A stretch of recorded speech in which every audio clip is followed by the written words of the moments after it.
Welcome back to the show, Cherries fans, Arsenal fans, and the rest of the Premier League. Now, before we get going, if you could do me a favour, hit the like, the subscribe, and the bell button. It does help this channel to grow. Now, last time out, the Cherries won 3-0 against Brighton Hove Albion in a fantastic performance by Andoni Iraola's men. Now, Iraola is going to be taking on one of his countrymen, somebody also from the Basque Country in Spain, and that man is Mikel Arteta. Now, he recently got a victory, a 3-2 victory against his arch rivals, of course, Tottenham Hotspur, and is in the big title race with Manchester City. City have 4 games remaining. Arsenal have 3. Arsenal are in the driving seat, but any slip up could be critical at this point. So I do have another very, very special guest on my show. Now, of course, there is one channel that you think of when you mention the name Arsenal. And that channel, of course, is Arsenal Fan TV. And it is a pleasure to welcome on the show Cecil G. Thomas. Welcome to the show, Cecil. How you doing, mate? I'm very well. You got me on the show, time recording just a day after, obviously, the North London derby, and getting an Arsenal fan on. I'm sure all of them are very happy this week, and right now I'm very happy. It's just it's been a good weekend of football for us Arsenal fans. Obviously, we're still waiting for one team to be stopped, but we continue to crack on, and it's I think things are really good. I'm very happy right now, man. Looking forward to the rest of the week until we play you guys. Yep, definitely. One thing I do want to ask you about before we get into the football, and of course, I'm a subscriber to Arsenal Fan TV. Who doesn't know of Arsenal Fan TV out there? Let's be honest. The Chicken Shop Challenge. How hot is the food there? I'll tell you what, it's amazing. I really want to do it. In fact, I might just become an Arsenal fan for a week just so I can do that. That's a question I never saw coming. But I will admit, it's very hot. It's very hot. It's a hot sauce. They don't serve it on the menu currently, but because of such high demand from the videos that you might have seen on AFC, the Chicken Shop Challenge, it's been requested so much that they're putting it on the menu. They can't put the exact one that they use in that challenge on there because it is very hot, but it's basically it's pretty much the same. I think it's just a little bit less on the Richter scale, but it is a hot sauce. It did burn me. I was lucky enough not to try it as much because, big up with the JLS member Aston Marigold, who I faced against. Luckily, obviously, I won a lot of the questions, so I didn't have to eat it as much. But it is very hot, and I'm the one that can take heat. I've just come back from Nashville last month in March. Come back from Nashville, trying all the hottest chickens in Nashville, so I know about serious spice, and that hot sauce is up there. But yeah, man, it's definitely worth going down there and trying it. Big up the Chicken Shop as well for bringing us down there. But yeah, definitely it is hot sauce. Definitely. If you ever want an away fan on there as well, because I can handle the heat. Although saying that, I did a chili challenge on here, and honestly, it was ridiculous. I can't even remember what it's called, but it was absolutely ridiculous. Blew my head off. But yeah, I'm willing to go in for it as an away fan, at some point in the future. There you are. Mark me down for that. Yeah, I'll keep that in mind. Not a problem. We're always looking for people to join the challenges. So yeah, I'll keep that in mind. Yeah, definitely. But let's get back on to the main thing, which is the football, of course. Mm-hmm. And of course, you're in a title race at the moment. And personally, at the start of the season, I said that I thought you was going to win the league. I said that, James. I said that last season as well. You did come very, very close. Stumbled at the end. What is different this season?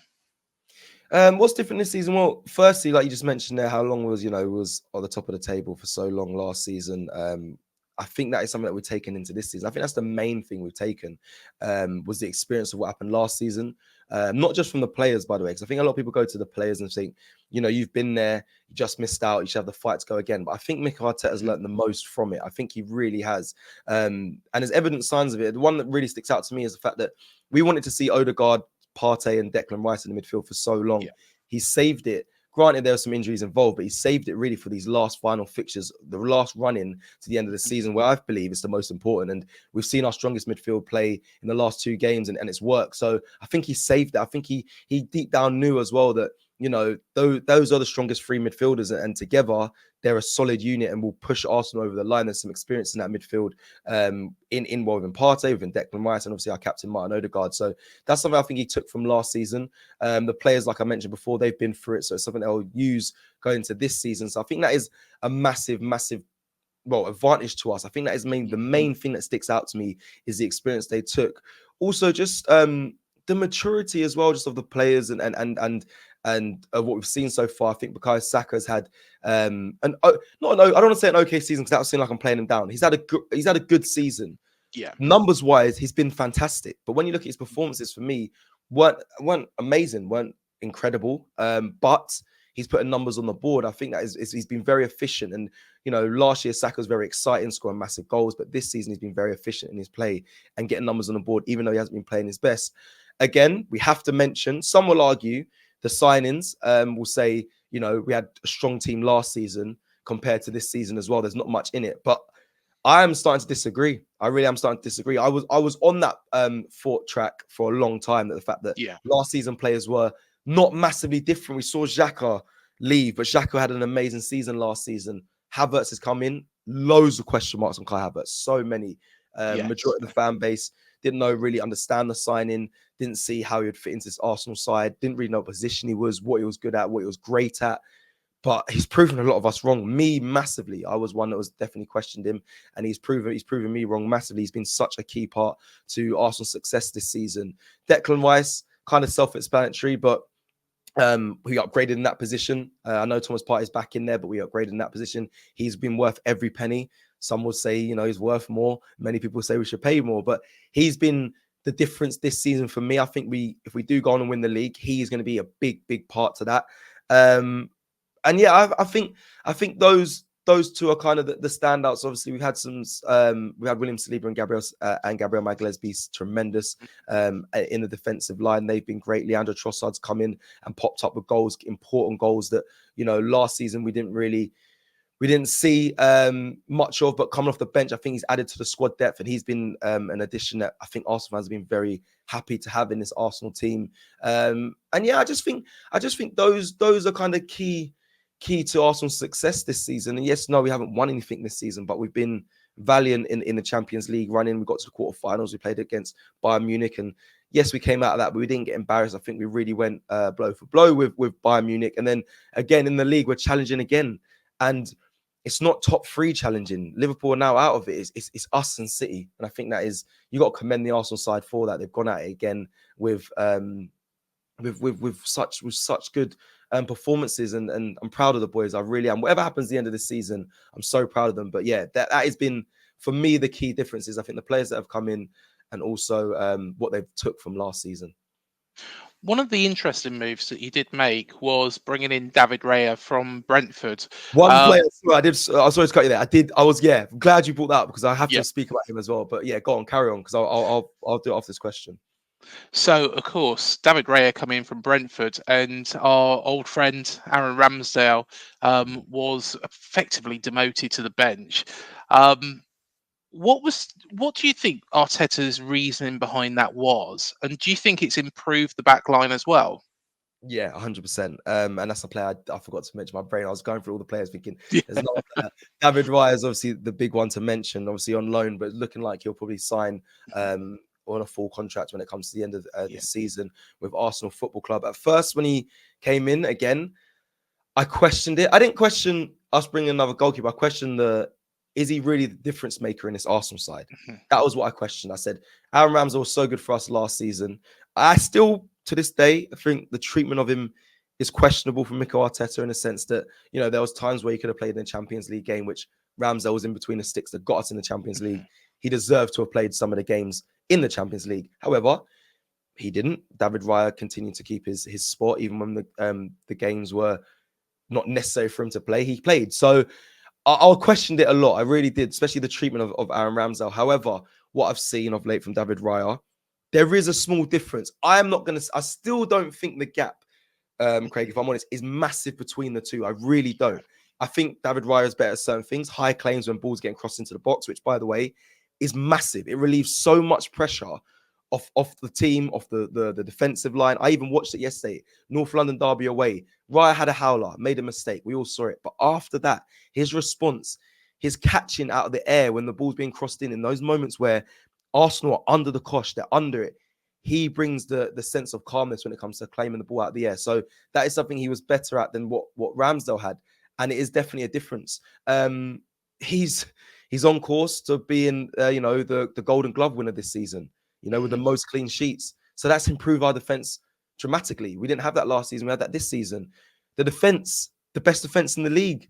That's not just the defenders, but the goalkeeper as well is a key part to that. I've played in football teams. Yes, I'm a striker, but I played in football teams where the goalkeeper's been nervy.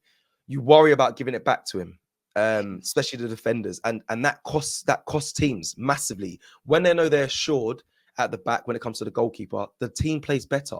They say defenses win leagues, but the goalkeeper's part of that defense. So yes, that is definitely a difference. One, to your last question, difference that's benefited Arsenal this season. But two, something that I didn't see, but Arteta was right in looking at. And again, he's got it right. And I think that's also built a lot of the fans' trust in Mikel Arteta. So yeah, man, I have to concede to that one and say he got it right, Mikel Arteta, and what a difference David Raya has been. I think quality-wise, like I mentioned, I don't think the gulf is too big, but I think David Raya being in between the sticks has benefited the team in some capacity. Do you know what? I'm going to throw a little bit of a spanner in the works here as well and say, did you let go of probably the best goalkeeper in the Premier League at the moment in Emi Martinez? I'm going to say no. Because look, I watched Emi. Obviously, when he was at Arsenal, I actually really did like him at Arsenal. Yeah. Incredible and pivotal to a lot of our cup runs. Didn't have too much remorse. Obviously, when he went to Villa, he said some things. I wasn't too angry at it because I understood it, and I actually liked Emi at Arsenal, so I understood his frustrations. I really did. So I understood that phase. I watched him in the World Cup. I was in Argentina when they went on and won it as well, and the love he got from the Argentines was incredible, and I understood how great of a keeper, especially in penalty situations. He's a good goalkeeper. However, I have seen faults in Emi's game. I have seen it. There's sometimes where, he gets over emotional and can be caught out in the play when he has the ball at the back. Don't get me wrong. Shot stopping, really good. Penalties, really good. Distribution, I think Raya's got a better distribution than him. However, his distribution isn't bad, Emi Martinez. It does frustrate me when we play him. His shithousery is annoying, but if he was in my team, I'd love it. So I can't really complain. But I don't think it's something that Arsenal fans, including myself, regret letting him go. He's a great goalkeeper. But I don't think, again, in my opinion, the margins and the gulf are massive between him, Raya. He is definitely better than Ramsdale, but I don't think the gap is massive. However, Mikel Arteta may think different. I think these are the margins that can potentially win us the league. But if we have Emi Martinez in goal, I don't think it changes our trajectory this season, because I can't think of a moment that's Raya's made a mistake that's cost us points. I think he's made mistakes before that haven't led to us dropping points, like yesterday. And if I remember Fulham at home this season, I think it was Ramsdale in goal. So in my opinion, I don't think there's much difference in if we had him now compared to if we had David Raya. But listen, hats off to Emi Martinez. He is a sensational goalkeeper. And I'm not going to deny that. And Aston Villa are very lucky to have him. I think having a World Cup winner in between the sticks is a massive, massive bonus to your team. And it kind of shows. Aston Villa have been superb this season. So big up Villa. And if I'm honest, I hope they keep hold of him, because I know there's going to be a lot of teams sniffing around for Emi Martinez in the summer. So I hope he stays there, because he deserves to be in a team that, and hopefully they get Champions League football, gets Champions League football, and he plays in it. So yeah, big him up. Of course, it will mean that Spurs don't if they get Champions League football. So exactly. But Mikel Arteta, I'll come on to him, because there was some murmurings from a couple of fans at the end of last season that were saying, has he taken Arsenal as far as he can? Has Mikel Arteta answered those people this season, do you feel? This is a very good question. For me personally, yes. For the fan base, I am going to say no, because there's going to be, regardless of what happens, a section of a fan base that still will say what you've just mentioned there in that question. Yeah. He hasn't got us over the line, bar we can take off the FA Cup. Bar the FA Cup when he came in his first season. He hasn't got us over the line when it comes to European competitions and Premier League, right? And he's had opportunities to do it. Maybe not Champions League, but in the Premier League, of course, last season is obviously the big indication of that. But for me, yes, because, and I'll say that now, and the reason why I say it was a good question before is because I've battled with myself on this week in, week out. We could go and win every game now and not win the league. Do you know what the question will be? Is Mikel Arteta the manager to do it? And that's what's going to come out. Yeah. For me, ridiculous, by the way. Absolutely ridiculous. Considering what Arteta has brought to this Arsenal side. He's allowed this Arsenal fan base to believe in games that, you know, back in the day, a Bayern Munich, you know, we've seen it, 5-1 away, back to 5-1 at home. We've gone there and we competed against them. Challenging for the title again, where we're back in it. Fans said we won't, if we didn't win it last season, then we're never going to win it again. We're currently competing again, and that's with a Klopp side who are in the farewell tour of his last season. He's not in it anymore. It's Mikel Arteta and Pep Guardiola going at it. Pep Guardiola, by the way, probably one of the best managers in this generation. Fact. So I just don't get the questions over Mikel Arteta. I understand people want silverware, they want trophies. That's what success is, and I understand that. But we're still in the process. The 5th year is coming. There was a 5-year plan. Within the 4th year, we could potentially win a title. So for me, I can't question. There's so much more the style of play that this football club has. Yes, we've had Wenger ball back in the day. Mikel Arteta is competing for the league with the great style of play. People love watching Arsenal Football Club. It's sensational to watch. We've battered teams this season. Absolutely battered them. 6s, 5s, 4s, 3-0s. Like, we've done so well to do that this season. That's under Mikel Arteta. The mentality from the players, I could talk on and on and on and on and on about Mikel Arteta. And I know the glaring thing is we haven't won a trophy, but I was never a fan. When we went back into Champions League, Craig, when we came back after 7 years, I was not the fan saying we must win it in our first year. That's ridiculous. Absolutely ridiculous. Some fans may have that expectation and that standards. Fair enough. But to me, that's ridiculous. But we went out, but we played great football, and it was unlucky. We should have got them in the home leg, and we went out. But fair play to Arsenal. We went at it, and we competed massively in the Champions League, dominated our group, came top of that group. And then in the Premier League, we don't know what's going to happen at the end of the season, but we're up there and we're beating teams. We just beat our North London rivals. It was 3-0 up at halftime. Yes, it ended 3-2, but we're controlling teams, man. I can't look at Mikel Arteta and say, you're the problem here. I have to give him another season. And fans may not like that, but that's the truth. Regardless of what happens, I want to see another season. I'm loving watching this football club and how they're conducting themselves. And the 5-year plan is going to be next season. Let's hope he picks up silverware. But if we don't next season, then there will be real pressure and real question marks. And that's understandable. I guess the thing is he's always going to be compared to a man that you've met in Arsene Wenger, a man that, you know, of course, bought the Invincibles, you know, a team that won, you know, well, didn't get beat throughout the season, could have won every game that season, to be perfectly honest. They were that good. And they're always going to be compared. Whoever fills those shoes now is always going to be compared to Arsene, aren't they? Really? Yeah, they'll always be compared to Arsene Wenger, and whether that's that. Listen, that's great praise. That's a great place to be. I'll be honest.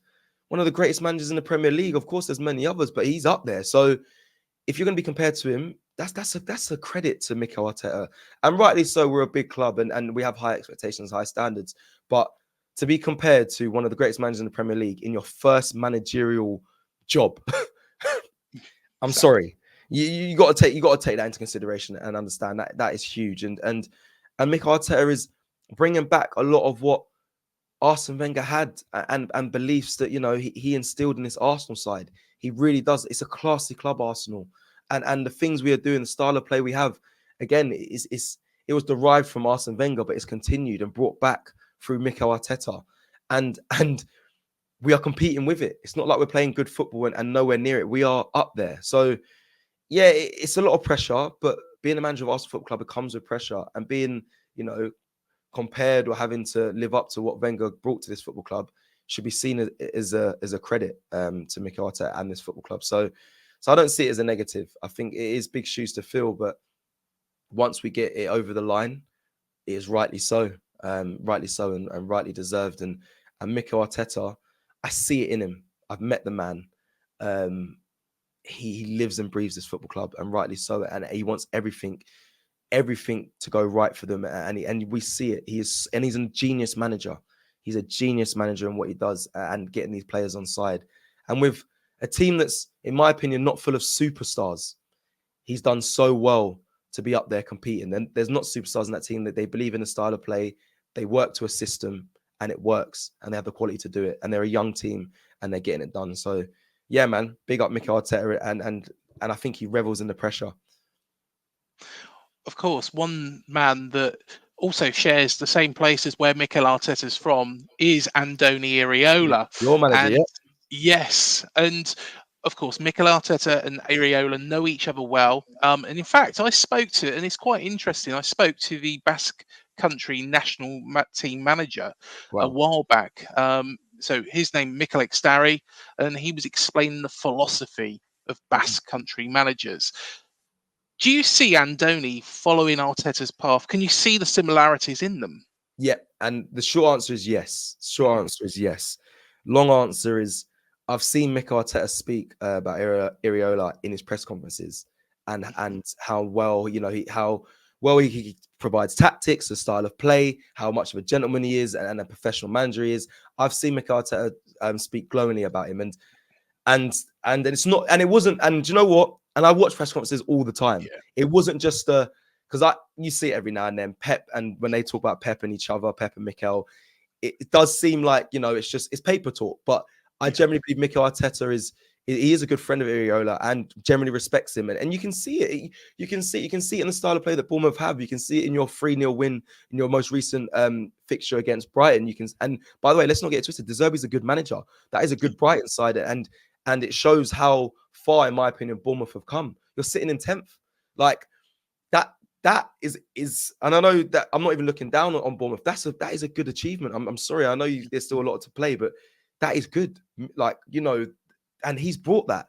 I know there was question marks over him as well, actually, I believe. When we played you lot at your place, yes, I remember, like, yeah, your fans, and even when I was speaking to you, like, it was a period where people were questioning the manager because, you know, was it going to work? Is it a bit of a risk? You know, is it going to take time? Does he have the players to you know, produce the style of play he wants to? But we've seen it now in the later stages of this season, and Iraola is proven that to me, he's a good man. If, in my opinion as well, it's not being spoken about loud enough. If I'm being really honest, within the Premier League, no one's really talking about Iraola as much as they should be.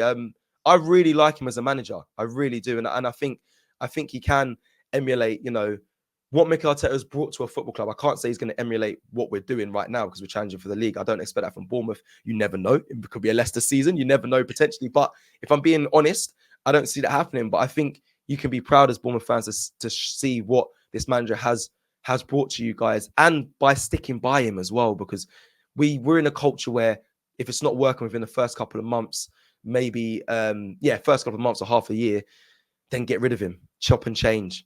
And right now you've stuck by him, and I feel like you've done the right by standing by him. And yeah, I think there's a lot more to come. And I have a soft spot for Bournemouth as well. I always liked playing them when I was playing professional. And you know, you harvest my good friend James Hill as one of the centre back. So I'm biased to Bournemouth, but big up Iraola, man. I think he's a great manager and should be spoken about a lot more, actually. I've got to be honest. I've got to hold my hands up. When I come on Arsenal Fan TV after that defeat at Dean Court earlier on in the season, I turned around and I said, I just don't think his style is going to work with the players that he's got. And, you know, I admit I was wrong because I thought if Iraola went into Arsenal, you've got a better caliber of player You've got players that play that style, who know how to play that style. And I thought, really, what Iraola's got here is a good idea, good philosophy, but he hasn't got the team to execute it. And, I completely agree with you. What a fantastic job he's done of turning it around, especially after we played yourselves. We got beat 3-0 at Goodison Park, and it wasn't a good Everton performance. It was a very, very poor Bournemouth performance. But from that point, sometimes it takes that sort of defeat to turn it round against a team who, let's be honest, aren't very attractive to watch. We're very, very defensive, long balls into the box. That's how they got their goal. We was playing nice football, attractive football, but kept making those mistakes. And sometimes it's that sort of result which kind of turns it, rather than a defeat against yourselves, who, let's be honest, we expected that result. Yeah, exactly. Craig, just remind me and correct me. So it's Iraola's first full season, right, with you guys? It is, yes. Yeah. So what I have to highlight this. You have to remember that I have to put into my shoes. Arteta came in. Yeah, okay, granted, he won the FA Cup, so that bought him time. But what you need to look at as in a club and for me as a fan is, I watched his first press conferences and what Mikel Arteta wanted to install back into Arsenal Football Club. That kind of buys the fans on side anyway. You hear, same with like when Klopp first arrived and his press conferences and what he said, what he wanted to bring to Liverpool, and he got the fans on side. He got the town on side and whatnot. With Iraola, it takes time. With Arteta, it takes time. But as long as you can identify certain things that you can hold on to, then you've got something good. So for example, Arteta, granted, we didn't have great players at the time. We finished 8th. Let's not forget, twice as well, back-to-back seasons when he first arrived, and there was question marks on him. Many of the fans said, "Get rid of him." I remember interviewing many fans that were like, "He's done," but there was a section of the fan base and certain fans I spoke with that said, "I can see what he's trying to do. He's trying to play the right way. We want to play out from the back, even though at the time we didn't have many confident players that can really execute it. He had a style of play and a philosophy and an identity that I think certain fans could see. Yes, we had to change results, but people could see that in the long run. Whether he got that time or not was a question mark. However, he got that time, and now we're seeing an Arsenal Football Club that is unfolding in the right way and playing the right football and up there competing. But it's because people could see that small indication that things can work here. And I think that's the same with Iraola. The first full season, and you're sitting mid-table, and your team's playing well. And people are talking about your players, Kluivert, Dominic Solanke. Like, of course, there was buzzes around certain players before, but they are really, really getting the best out of these players, Iraola is. So you have to look at those little things and say, do you know what? I can see it and I believe it. And things will hopefully start to pick up. And you're not in a bad place anyway. So when I say pick up, you're in a good place as it is. But that is something to definitely look into is the small signs of the right things you want to see from your football club. And Mikel Arteta had that. It's just being patient and it's worked out. I wish you'd told me that earlier on in the season, because I tell you what, Cecil, I was like, no, it's not going to work. And I was completely wrong. I admit it. But we did mention Mikel Arteta's signings a little bit earlier on. And of course, one player that was really unlucky was Jurrien Timber, a fantastic signing from Ajax. However, it looks like he's possibly going to be back for this game.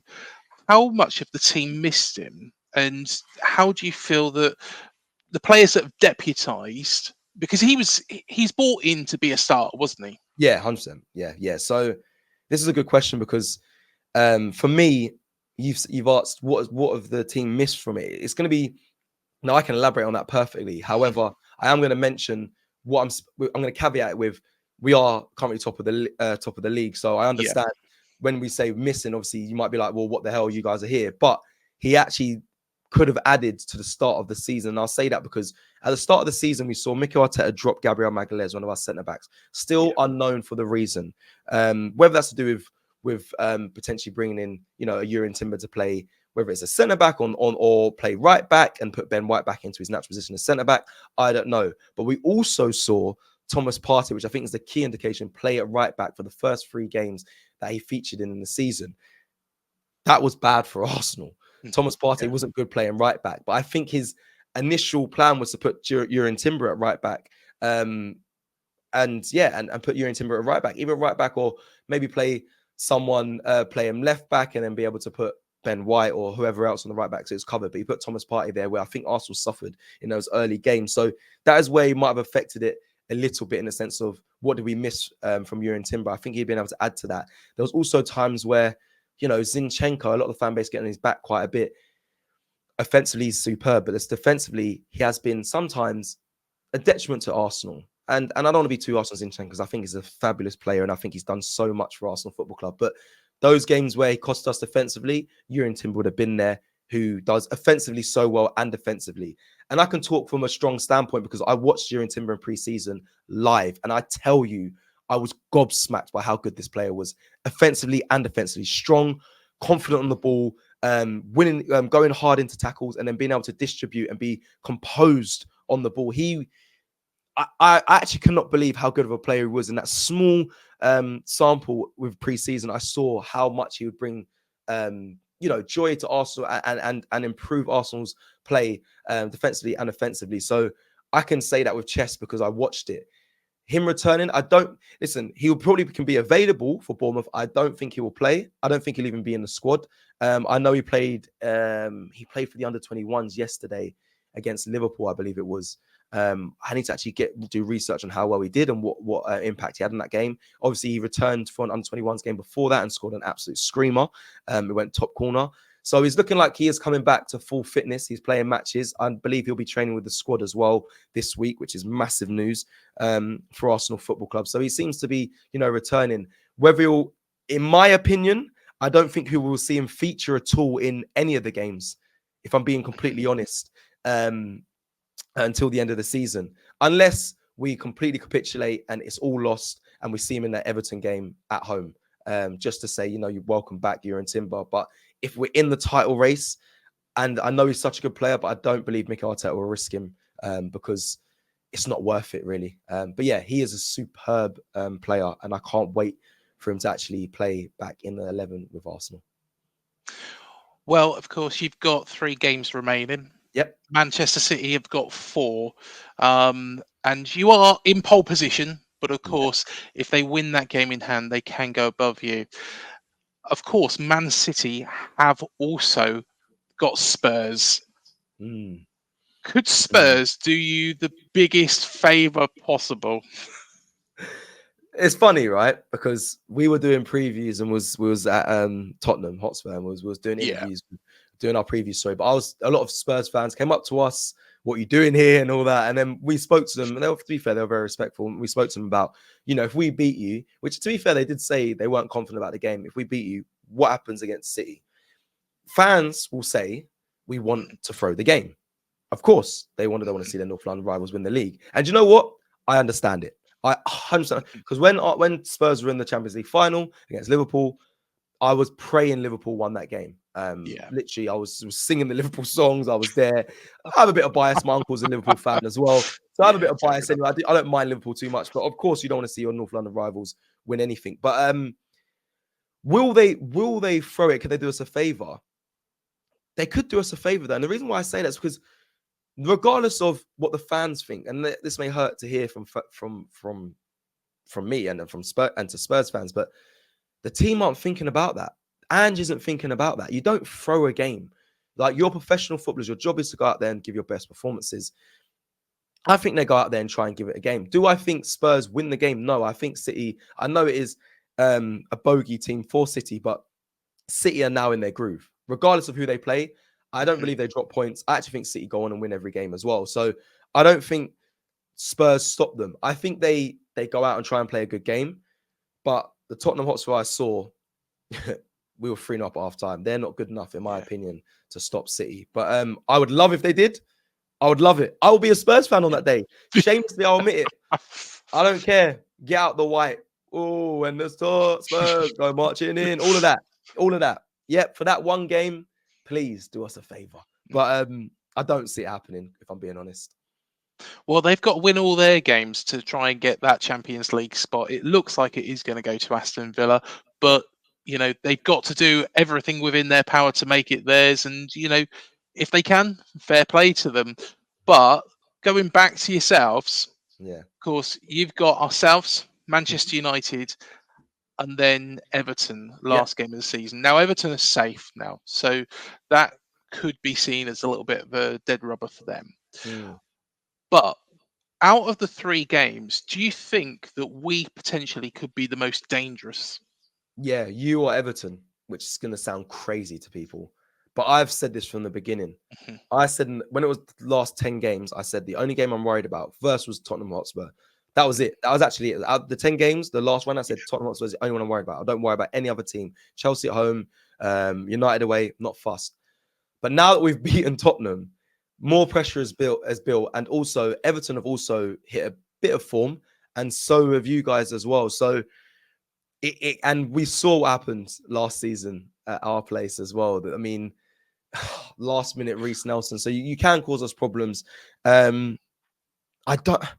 It's difficult for me because I don't see us dropping points in those last 3 games. However, I do feel like you will cause us more problems than United, and maybe even Everton. No, and Everton, because if Everton are safe by that time, and we've got it all to play for, we beat Everton. I think Everton, as much as they are a good side, I think we beat them because we'll give everything to that game. United, I don't know what it is. I shouldn't have this much confidence because it always causes us problems.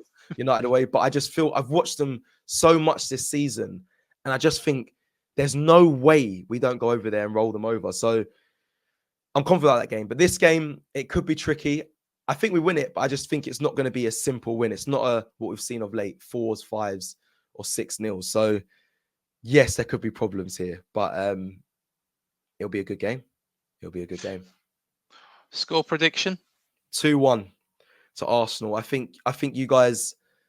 I think we shit the bed a little bit. Excuse my language in this game. That's all right. I think at home we can be a little bit shaky at times, and what I kind of see happening is I don't know if I see you scoring first, but I see it going 1-1, and us. Not as late as the Reece Nelson winner, but we get a late winner, maybe 68th, 60th, 70th, potentially even 80th minute. But I think it's a close game. I really do. I think Bournemouth have a lot to show coming to the Emirates this weekend. So yeah, I think that's how it goes. Bit nervous, I'll be honest, but we should get the job done. I'm not doubting our boys. I just think it's not. I think we see the next 3 games. Us as fans, we're quite confident, and I think sometimes that does spill over into the players, and that can be naive. And we've seen it happen in the past, so we just take teams lightly, but you can't take any team lightly in the Premier League. But yeah, I see it being a tight game. I think it's going to be very, very tight, and I think. Do you know what? I think Justin Kluivert, he's on a roll at the moment. He's now got more Premier League goals than his father. I personally think he'll probably open the scoring. Yeah. But Arteta will know exactly what Iraola's going to do. They've got massive respect for each other. Yeah. It's going to be a tough contest. I think you will come back into it because you are going for the title. You can't drop points. And do you know what? I would absolutely love to see Arsenal win the league. Albeit you're going to have to beat us to do it, but I would love to see Arsenal win the league. How about we beat you at the weekend, but then Man City lose a couple of games? Don't know where out of, but I mean, I'd love to say that, but I don't see it happening. But I hear you. I know you don't want to see your team lose, but no, exactly. I think and listen, we got a lot of respect, mutual respect. Obviously, when you come on the channel, I know it's genuine when you say you hope we win the league, and hopefully we do as well, because it'll be great scenes. But we'll have to see. Yeah, definitely. You've got to win every single game, though, haven't you? Exactly. That is without. I believe so. I believe City are so used to this period. And you heard Pep this week as well in the press conference saying he even was aware that we can't drop points. We can't not win every game to win the league. So he's aware of it, which means his team are aware of it. And I think we are as well. I think as soon as you draw a game, that's it. Or even if you lose, especially, it's all over. I think there was like a 1% bit of belief for Liverpool fans before their last draw against West Ham. But now that's completely decimated, and that's how difficult it is when it comes to winning the league. So, yeah, man, we can't drop points. No, fair enough, mate. Fair enough. Well, Cecil, thank you so much for coming on the show. Pleasure as always. No doubt we'll catch up at some point.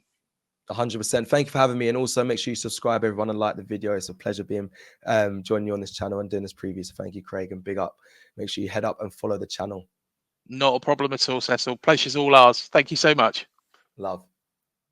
And thank you everybody for joining me. Please hit the like, the subscribe, and the bell button to be alerted to anything we do here at the Cherries in all departments. Now, please do also check out my recent video. I did speak to Luke Links, the Brighton fan, about whether or not AFC Bournemouth are copying the Brighton model. It's quite interesting.